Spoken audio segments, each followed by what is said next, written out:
how to set duration of pictures on TikTok. Hello guys, welcome back to How to Solution. In this video I'm going to be showing you guys how to set duration of pictures on TikTok easily in this tutorial. So first of all guys, simply open up your TikTok application and then click on the plus button at the middle of your screen. And then all you guys need to do is to use it in the effects called green screen.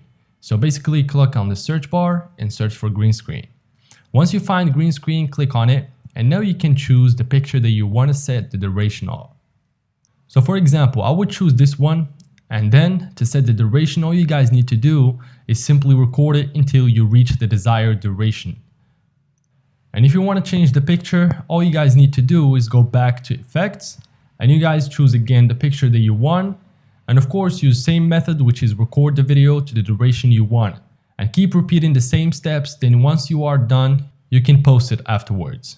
So yeah guys, that is basically how to set duration of pictures on TikTok. If you guys found this tutorial helpful, leave a like, subscribe to the channel. That would be much appreciated. Thank you for watching, take care, until next time.